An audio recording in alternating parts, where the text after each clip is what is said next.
Shakespeare and the Letter J by Robert Boog. Gone unnoticed for over 400 years are three things. Number one, the letter J is missing from the original text of the First Folio. Many words end in IE instead of Y. And three, the use of double vowels like she, me, we, do. Now I realize your time is valuable, so let's get right to it. There are almost no instances of the letter J found in the original text of the First Folio. And in the preface to the First Folio, Hemminge and Condell assert that these writings are exactly as Shakespeare had written them. But what about the play Sir Thomas More? It's not found in the First Folio, so it has been excluded. So just to be clear, the original text of the First Folio is what we're looking for. Now we're not counting the entire preamble, all the letters, poems, etc. before the plays. This includes the names of the plays themselves, like Julius Caesar and King John, Romeo and Juliet, and the principal actors like John Hemmings, etc. Important character names like Juliet and King John are okay to count, but I excluded unimportant character names, and no Latin words or phrases. .org has a good search tool, and this is where you can find the First Folio to do a search. Just click it, you'll come to this thing and just insert First Folio.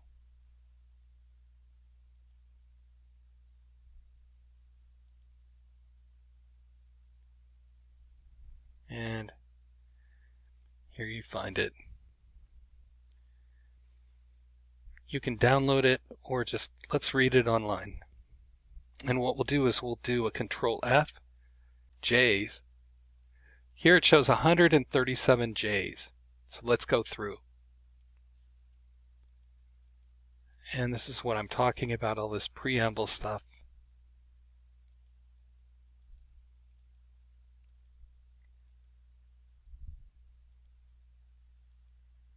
These are the John Hemmings and Condell. These are the plays here, and we still are in Johnson's poem.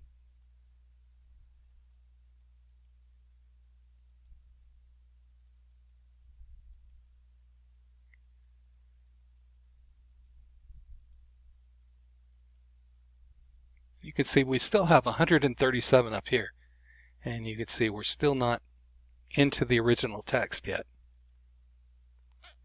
Now here we are, the word jig, and it's listed here twice.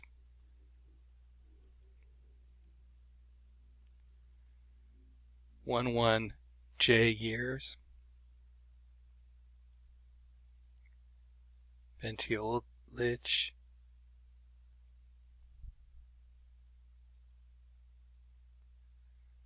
Spinach. Again, this is kind of an unimportant thing. Unimportant character name. Benitich. Unimportant character name.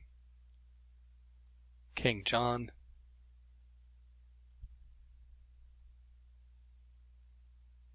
This is a Latin phrase, we won't count that. Cleavage, again, not counting that. Not counting this one. Romeo and Juliet, that's the name of the play. Julius Caesar. Nerugi. Cum allegius. And that's it. This is the end of the First Folio. And so everything from 54 to 137, these are just J's that you'll find throughout the boilerplate stuff.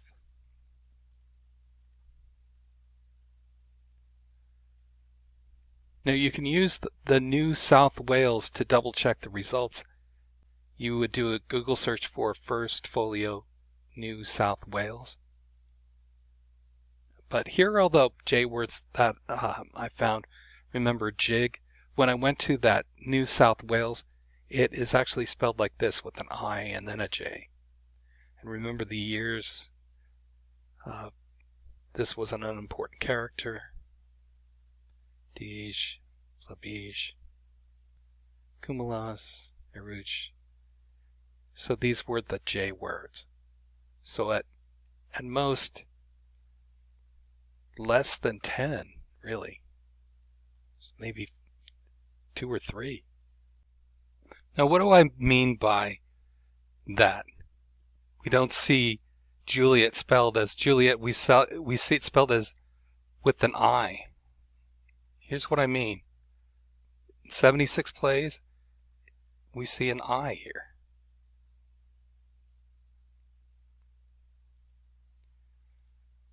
The same thing happens with the name John. It's spelled with an I, not a J. So 351 results, and they're all IOHN.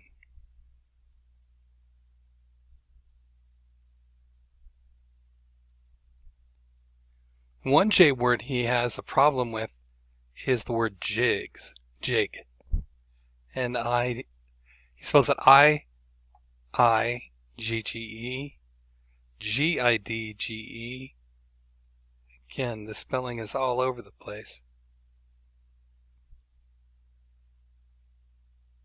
But that's why it can't be a group. It's got to be one person who has a problem with the letter J.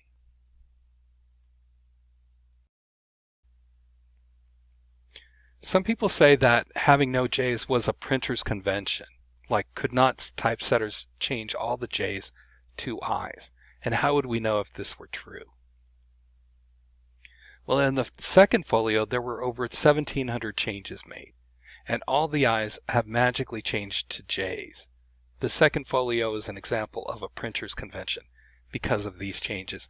It happens 9 years after the first folio, in the early 1630s. Typesetters published what they received because in the play Much Ado About Nothing, we see these words Kemp, Chem, and Key. This was pointed out to me from the Oxford Fraud website. These were mistakes. To me, they show proof that typesetters just put down what was given to them. So here's what we're talking about. So we have Key here, Chem, and Kemp.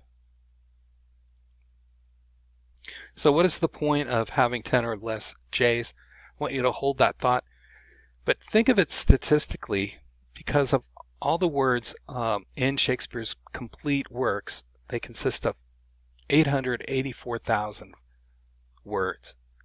And if less than 10 words have a J, that's pretty incredible that so few words are like that. Statistically, 99.98% of Shakespeare's words do not have the letter J in them.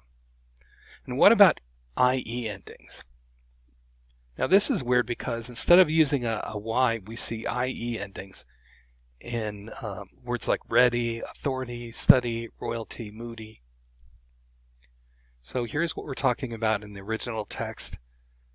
Instead of study with the Y, we see study with an IE. And so it goes between these two, between having an I and having the IE ending. And it's interesting because you see so many of these plays. Here's another one, royalty. Sometimes you've got the Y, and a lot of times you'll just see the IE ending. Another one, moody. Here's IE, the Y. IE.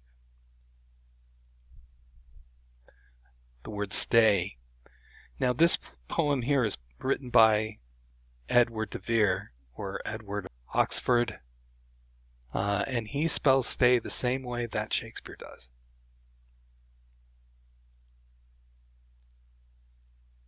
Edward de Vere avoided using the letter J in his writing, and we see that here. When he writes joy, it spells it I-O-Y-E. And enjoy, I-N, and here he is, I-N-I-O-E. And in the original text of William Shakespeare, we see this too.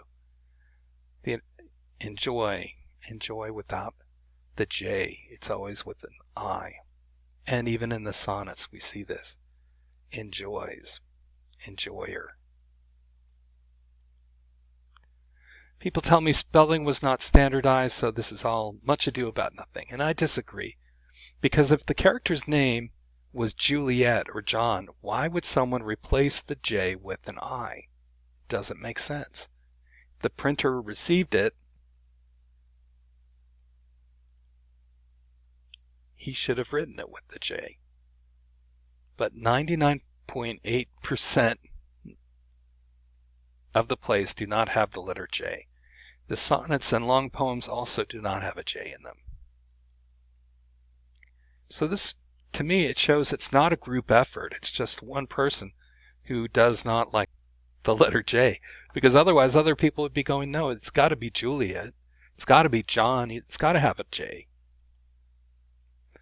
What about Ben Jonson? Ben Jonson learned to write in a grammar school. That's what we're told. And in this is the italic hand. And here you see that there isn't an I. It just goes from E, F, G, H, J, K. But in his writings, this is the works of Ben Jonson, you see that they use the straight up I, as well as this one that he's writing, and the printer accepts it as an I.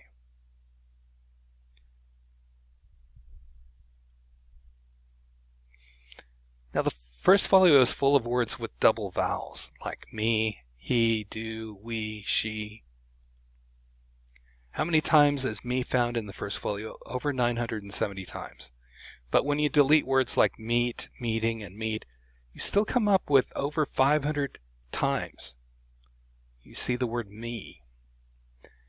Now here's my answer. In Greek, the word me sounds like me, but if you add another vowel, then me sounds like the Spanish word me. And you can go to this word hippo, and it explains it here. Emena, that means me.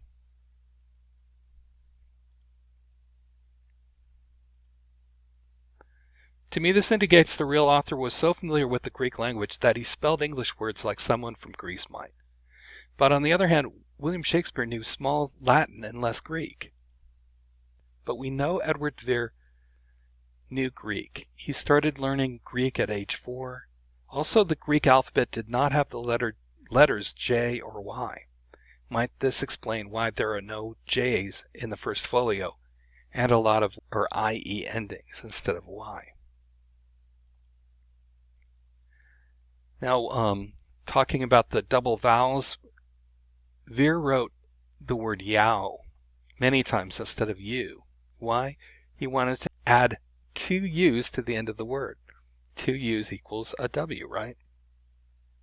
And we notice there's 1 yow found in Pericles in the First Folio. People tell me, well, what if the letter J was the same as an I?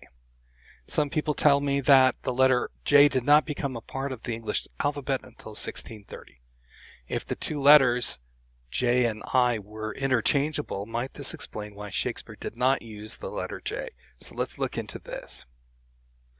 Here is a will that is from 1574. The will of Edith Garrett. So we're going to look at this in just a second.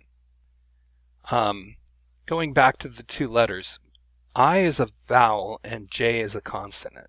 So they would have needed to have 2 separate letters, I think. So H-I, here's what an I looked like in secretary hand. And this would be the J. So the small letters do look similar. The bigger ones are differentiated. Here's what I've noticed. So Garrett, in the name of God, amen. This is an I right here. And you can see that the loop kind of curves up. Down here, she writes the word John, and we see the loop, the lower loop curves up this way. So here it is closer, an upward kind of motion, and down here is looping back towards it.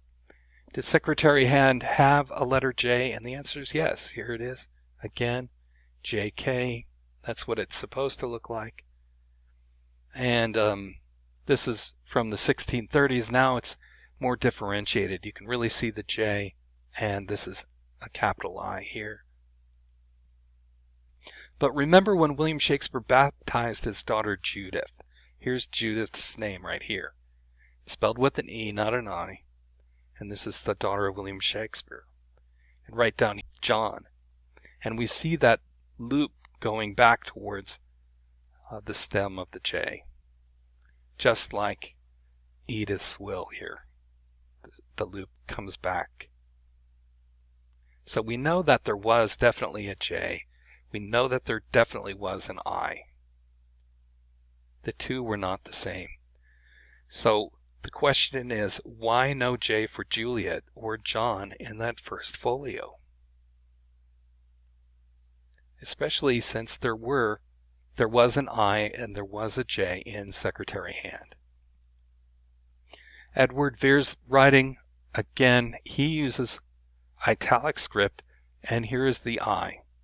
And remember we said, oh, there's no I here, there's just a J. But up here we can see an I. And it has this big loop here. So what he does, he makes this motion here like the top, and then he just draws it out so people know that he's writing an I. Even though the word's January, it's spelled with an I. This word is justice, spelled with an I. And this one here is an I. I most humbly, beseech you, or whatever. Now, I think Edward Vere fooled William Cecil because Cecil knew that he being Edward Vere, wrote with an italic hand.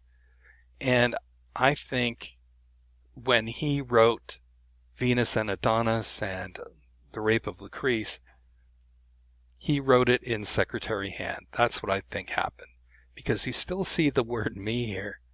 That, to me, indicates Edward Vere. And even if you look at Lucrece, it almost says his name right here, Vere. So I think he was able to hide it and fool William Cecil, who probably would have gone and viewed the original. And once he saw that it was in secretary hand, he realized, oh, this isn't Edward Vere. Okay, so confirmation bias. Let's ask AI. Man A signs his name in secretary hand. Man B writes in italic hand without using the letter J. There is a document with over 88,400 words in it, with only 10 words having the letter J. Which man wrote the document? And AI tells us that this statistic becomes more compelling in light of man B's writing style. The extreme rarity of the letter J in a document of this length is highly unlikely if man A wrote it, but it aligns perfectly with man B's deliberate avoidance of the letter J.